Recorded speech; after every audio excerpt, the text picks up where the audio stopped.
Sa pinakahuling survey sa pagkasenador mula sa Pulse Asia, kapansin-pansing 8 sa top 12 senatorial preferences ay mga manok ng Administrasyong Marcos. Number 1, si ACT-CIS Party List Representative Erwin Tulfo, habang nasa pangalawa hanggang pangatlong pwesto naman ang kuya niyang si Ben Tulfo at dating Senate President Tito Soto. Sinundan sila ni Senators Pia Cayetano, Bongo at sina dating Pangulong Rodrigo Duterte at Makati Mayor Abby Binay. Pasok din sa Magic 12 ng survey sina Senator Bong Revilla, dating Senador Ping Lacson at Manny Pacquiao. Gayon din sina Senators Amy Marcos, Ronald Bato de la Rosa at Senator Lito Lapid. Isa naman sa mga nagdeklara ng kandidatura para sa 2025 midterm elections noong unang quarter pa lang ng 2024 ang nagbabalik politika na si former Senator Bam Aquino. Mayo nang inanunsyo niya na muling tatakbong senador. Para pag-usapan yan, magkakasama natin live sa studio mismo, former Senator Bam Aquino. Magandang tanghali sa iyo and thank you for joining us. Salamat, Cheryl. Magandang hapon. Good afternoon sa mga nanonood sa atin. Huli tayong nagkita, pareho pa tayong mga morning host. That's right. Sa kabilang estasyon. Parang 20 years ago na ata yun, ano? Hindi ka nagbabago, ha? Ikaw rin. Hindi ka rin nagbabago. Diba? Pero eto, nakakalendaryo. Pag-usapan natin itong muling pagbabalik mo sa politika. Nakakalendaryo na yung iyong pag-file ng COC on October 7, which is Monday. Sa Lunes. Pero bago yan, kamustahin ka muna namin, nasaan ka doon sa nakalipas na 5 taon? Actually, Cheryl, yung last na aktibo talaga tayo sa politika nung naging campaign manager tayo ni Vice President Lenny. So actually, bumaba tayo sa pwesto ng 2019. In 2022, may option tayong tumakbo ulit sa Senado. In fact, napag-uusapan yung mga survey at that time. I think nag-number 9 or 10 ako sa September 2021. Pero nung tumakbo si Ginang Lenny, hiniling niya na maging campaign manager ako. So sabi ko, parang yun yung mas importanteng laban nung panahong yun. And I decided na hindi na muna tumakbo at mag-concentrate doon sa kanyang kampanya. So after that, of course, tuloy-tuloy pa rin yung pagbibigay serbisyo natin through NGOs, yung grupo namin na Kaya Natin. Nagtayo rin ng bagong partido, yung Katipunan ng Nagkakaisang Pilipino. And ngayong 2024, nakapagdesisyon na nga na bumalik sa politika at pasukin ulit ang magulo pero masayang buhay ng politika sa ating bansa. Pero ikaw, Bam, before ka kasi pumasok talaga sa politika, you've been really active sa mga NGOs. True, yes. Talagang, parang calling mo na. Well, pagkatapos ko kasing mag-graduate, and I was on TV for a while, naging National Youth Commission Chairman rin tayo. May time na babad ako sa mga microfinance groups, mga NGOs, mga social development work. At nung panahong yon, yung nasa isip namin, kung hindi ka pupunta sa politika, yung mga proyekto ninyo, hanggang proyekto lang yan.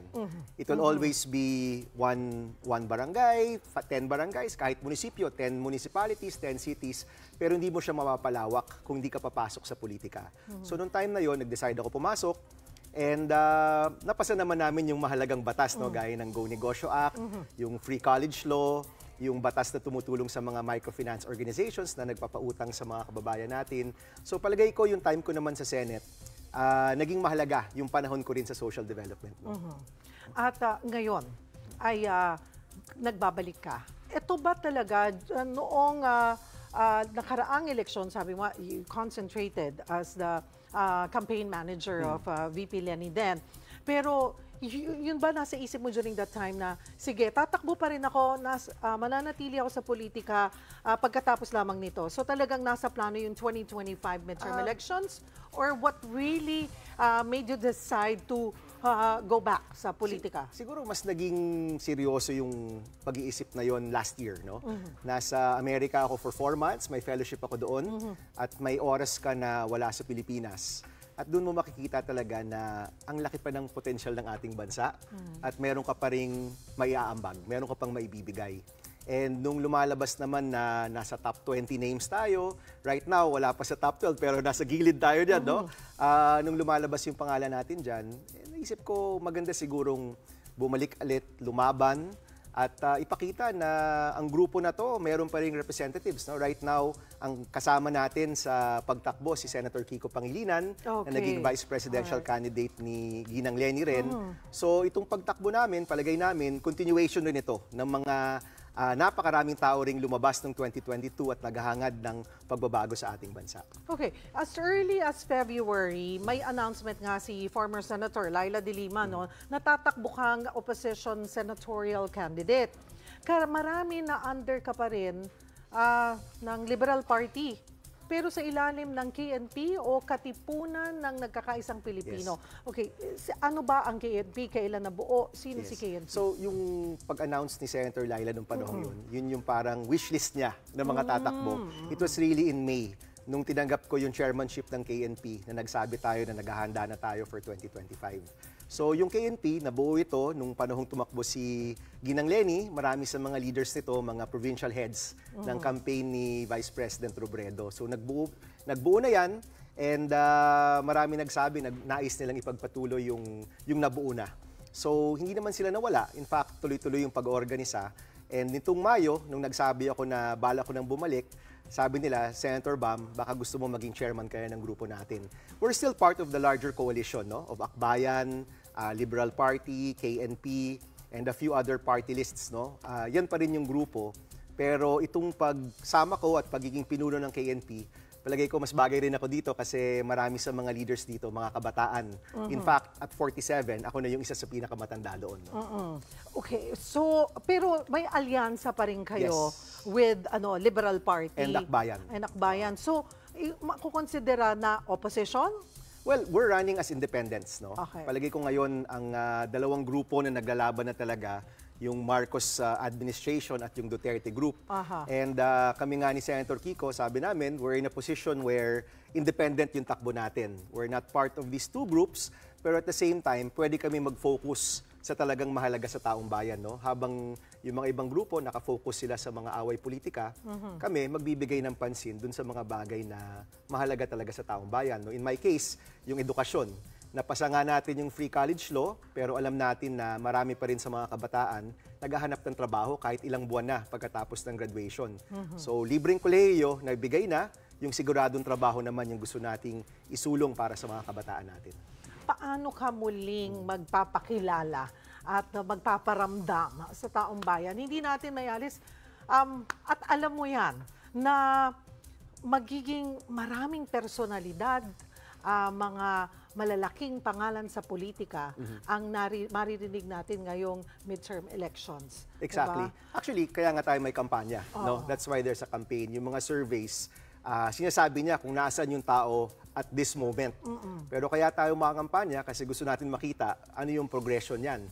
Take note, Cheryl, nung nakaraang survey, nasa 20-something tayo. Ngayon, nasa teens na. Palagay ko, baka by the next survey, nasa top 12 na. Marami, lahat, hindi lang marami, lahat ng mga tumatakbo right now, above me, either incumbent sila, may kapatid na senador, or tumakbo noong 2022. No, ako medyo bagong pangalan ulit, no? Luma na bagong pangalan.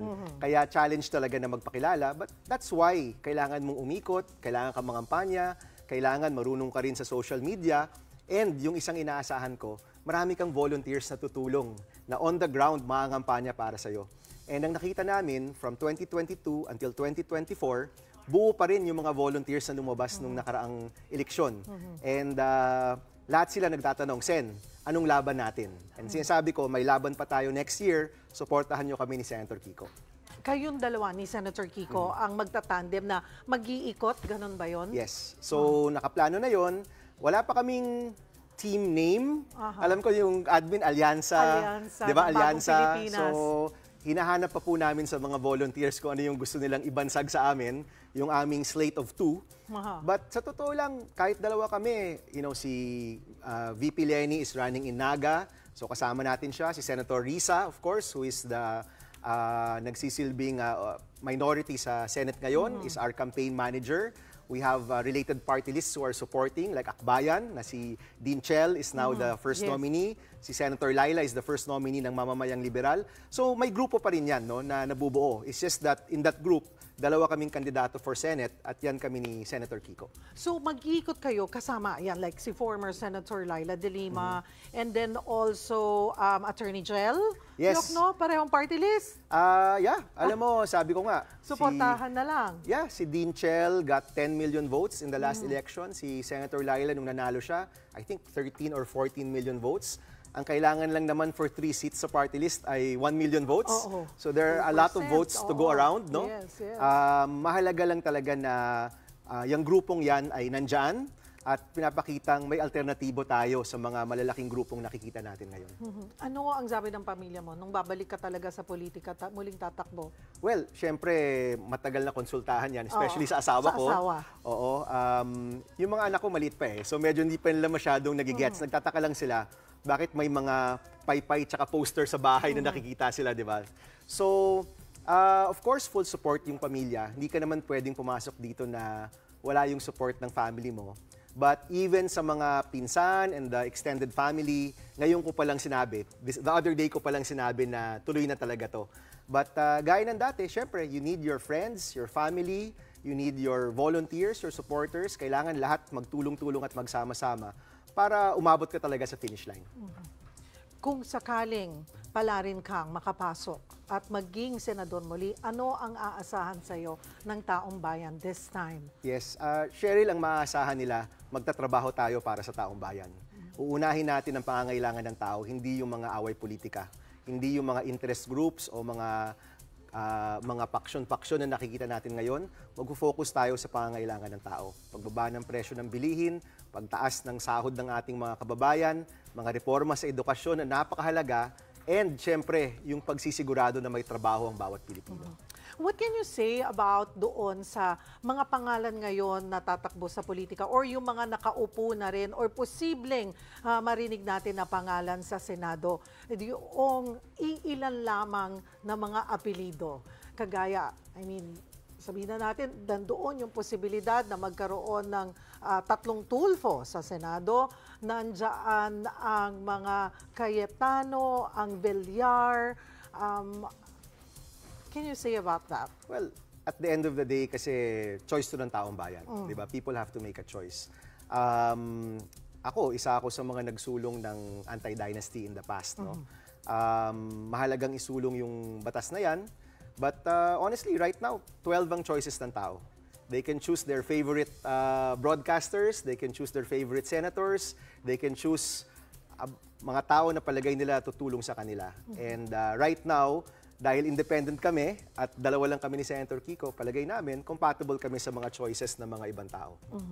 At isa rin ba yan sa muli mong isusulong sakali nga ang anti-dynasty law? Kasama yan, Cheryl. No? Marami tayong mga reformang kailangang igawa, kailangang ipatupad. Marami sa mga pangunahing bibigyan natin ng pansin, economic. No? Pagsigurado na bababa ang presyo ng bilihin, pagsigurado na tataas ang sahod at kita ng ating mga kababayan. And of course, yung pinaka-focus natin noon, yung edukasyon. Na yung reforma sa edukasyon, mangyari talaga at yung mga kabataan natin makapagtrabaho at makakuha ng makataong sahod. It is the Marcos administration. Hindi mawawala pag sinabing Marcos, nandyan yung Aquino. Pero how are you gonna assess if yung pamumuno ngayon ni Pangulong Bongbong Marcos and sa paanong paraan makakatulong ang isang Bam Aquino para magkaroon ng better government din under this administration? Well, palagay ko yung mahalaga kasi dyan, Cheryl, yung kailangan ng taong bayan, yun yung unahin natin. Hindi yung away sa politika. So for example, nung napasa natin yung free college law, deputy minority leader tayo noon. At that was during the time of President Duterte. So kaya mong magsagawa ng mga mahalagang batas at importanteng pulisiya kahit nasa ibang panig ka. Ngayon, si Senator Risa, no, through her hearings with Alice Guo, nagbigay ng policy decision ang presidente na iba ng mga pogo. So kung tutuusin, nagsimula yan kay Senator Risa, pero sa SONA, yung presidente mismo yung nag-ban ng pogo sa ating bansa na tingin namin importante at mahalaga. So when it comes to specific issues, may mga bagay-bagay talaga na kailangan natin pagtulungan para sa bayan. Okay, so, okay, alyansa, yung pagkakaroon ng alyansa. Well, there are issues na mas mahalaga. For example, yung West Philippine Sea. Nung isang araw, nandun ako sa Zambales, no? And dala namin ang Rotary Club of Makati, nag-donate sa mga mangingisda na binaban ng China upang mangingisda. Yeah. Isipin mo itong mga asosasyon ng mga mangingisda na sabihin, talagang mahirap na sektor, binaban ng isa sa pinakamayaman na bansa sa buong mundo. So binan sila. Pero nung dumating kami doon, sino yung tumutulong sa kanila? Pribadong sektor na ako yung nag-link at yung Bureau of Fisheries na government institution. So maaari talagang magtulungan para sa taong bayan. And the people should expect nothing less. Kung hindi lahat ng mga grupo magtulungan para sa kanila. Now, of course, meron pa ring mga pagkakaiba, meron pa ring mga differences pagdating sa politika. Ganun talaga sa isang demokrasya. Pero pagdating sa mga mahalagang bagay, we all have to find ways to work together for the people.